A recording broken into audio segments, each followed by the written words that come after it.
Welcome to the complete animation of Lop from Star Wars Visions.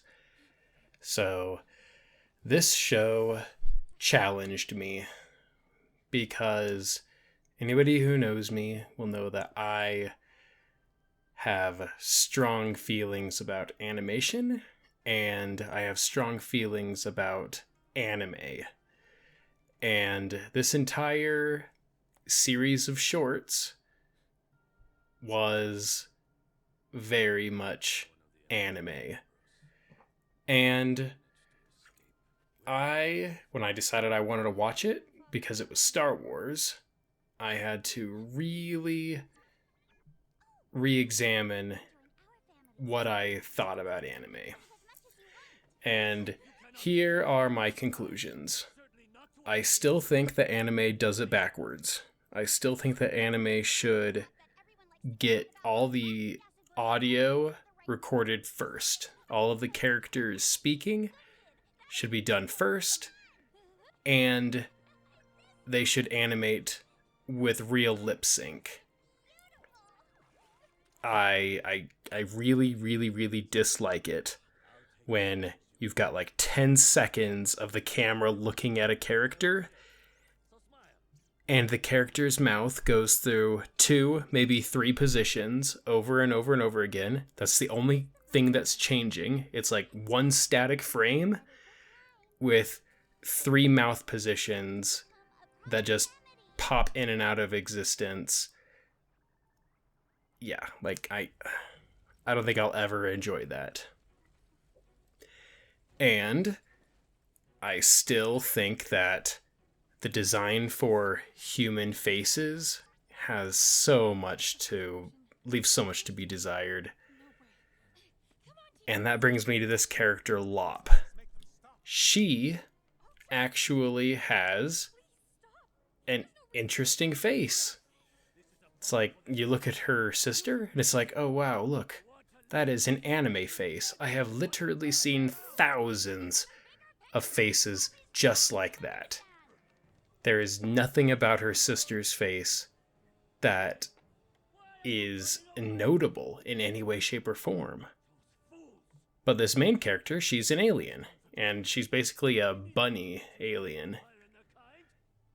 And her design, her character model, is actually really interesting, which is why I'm making this video. Like, you would have to pay me before I would make a complete animation of her sister.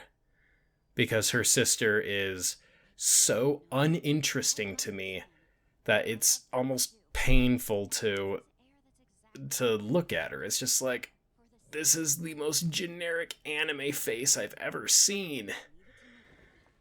And it turns out that when I was watching this entire series, Star Wars Visions,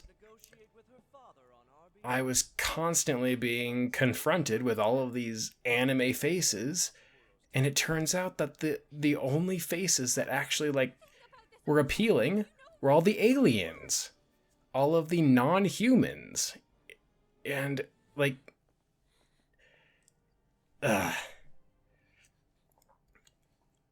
I think that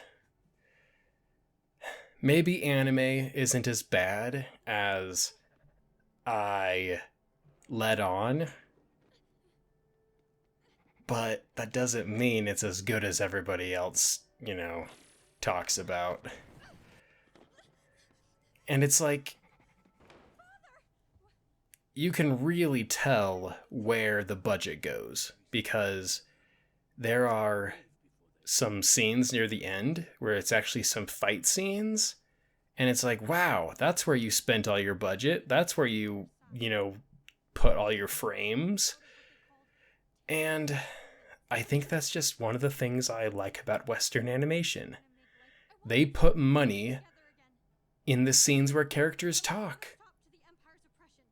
If the character is just sitting there talking, in Western animation, they try to have that bit also be good and appealing. Like, think about Tangled.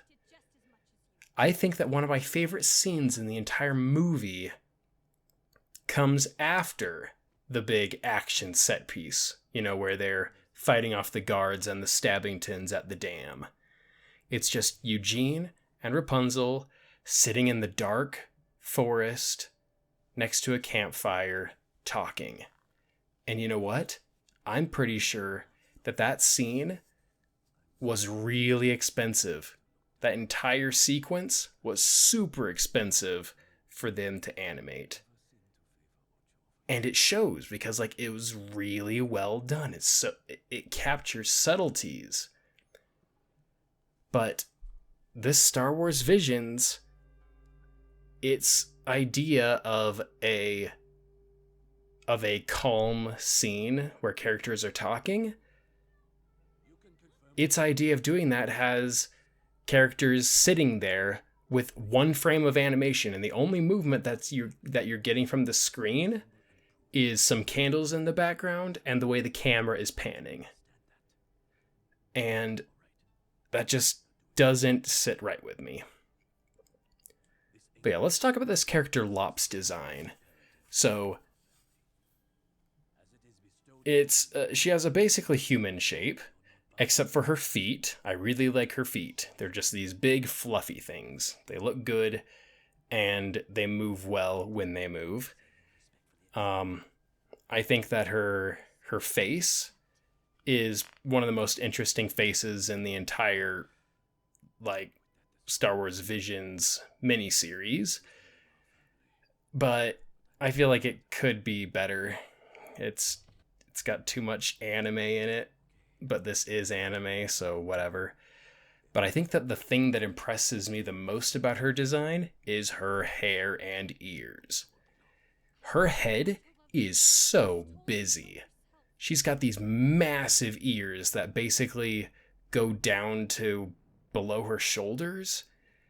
She's got bangs in front. She's got a lot of facial fur. And she also has a lot of hair in the back going out into a ponytail. It's she has a lot going on her head. And when the rest of her character is moving around a lot, the animators did a really good job of just having all of these things that are on her head just go every which way. Moving her entire head around a ton is really satisfying in this episode. I don't know what to call it. And yeah, so it's the only reason I made this video is because this character's interesting. Although this entire series does bring up questions about Star Wars. It's are there really 4 different or 4 or more planets that are basically, feudal Japan in culture? Are there really so many lightsabers that look like katanas? I mean, it's sure, there's the Darksaber, and the Darksaber shows that you can have lightsabers with not the irregular cylindrical blade. But, are there really so many lightsabers like this, where it's literally just a katana lightsaber? Yeah, so this Star Wars Visions, it gave me an excuse to really just go and confront anime head on. And I think I have grown from it. I still don't think very highly of anime. I think that these exact same stories would have been better told if a Western studio had made them. But yeah, thanks for watching.